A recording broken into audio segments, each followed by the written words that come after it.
Hello again, extraordinary people of the world. Happy Monday to you. It's Zainabu bringing you your Motivational Mondays. You are extraordinary. And as always, hope you had an amazing weekend.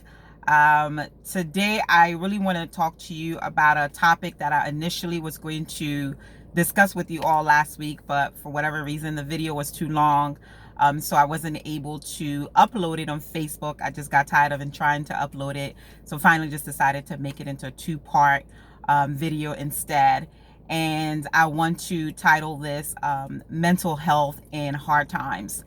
Anyone who has experienced the effects or the outbreaks of mental health, you know what I'm talking about, which is why I believe I wanted to bring you this video really to help many of you out there, because I believe in hard times, anyone who struggles with mental health, the triggers and effects of it heightens in this time. So there are 5 things, maybe even 6 things that I will maybe eventually get into that I want to give that you are able to use to cope with the things that are going on right now. For those of you who suffer with mental health, I personally know what that feels like, which is why it's a topic that I'm very passionate now about speaking about, because I know what it feels to go through that, the effect of it. When the trigger comes, when the outbreaks come, because you get those anxiety attacks and just worry and fear.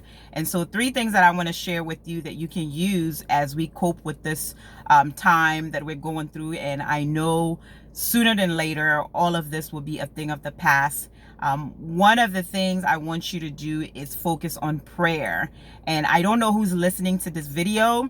You might be that person who may not even believe in there is a God, but I want to urge you to know that if you don't know God, maybe you're wondering if there's even a God that exists. I believe this is a time for you to really call out to God. If you exist, Lord, help me to understand what's happening in my life right now. Help me to understand these feelings that I'm having. So I want you to focus on prayer. For me, I didn't seek maybe medical help when I was going through my issues of mental health.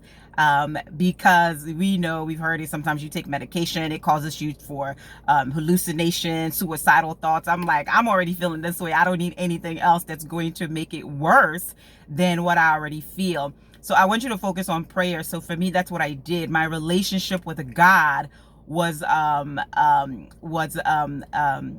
major role in being able to help me through that process when I was going through my mental health issues. So pray. If you're someone out there who is already a believer, continue to do that. Go to his word, read his word, ask for understanding, and being able to take from that, some of the verses. The joy of the Lord is my strength. He is going to be with you. He will not forsake you nor leave you. So focusing on those scriptures, that'll help you to continue to maintain and sustain that positive mind. And another thing is to not be afraid. Number 2 thing that I want you to do, don't be afraid to talk about it, because mental health, to me, I call it now, it's an evil thing, and it exists. Whether we try to resist it, it does exist in our communities, in our homes, in our workplaces. It is a real thing. So do not be afraid to talk about it, because chances are, when you begin to talk about it in your circle of friends or people that you know, there's someone else who might be going through the same thing. Because in my case, that's what exactly happened. When I started talking more about it, some of my friends were also experiencing the same issue. So do not be afraid to talk about it, and know that you are not alone. The 3rd thing today that I want to discuss, that I want you to focus on, is focusing your mind on things that are not filled with the doom and gloom. Yes, I know with everything that's going on right now, we have news everywhere coming our way. Try to do your best not to consume your mind with it. As I said before, it's okay to be in the know. Have enough information to be in the know, but don't consume your mind with things that are going to cause you to fear, to worry, to get anxiety attacked. So I want you to focus on those three things. Next week, I will discuss more on some of those pointers that I want to give you as you go through this time of hard times and dealing with mental health. So I want you to go out there today. Let's all go create something extraordinary, because you are extraordinary. So keep your mind on prayer, focus on positive things, and don't be afraid to talk about it. I'll talk to you soon. Bye.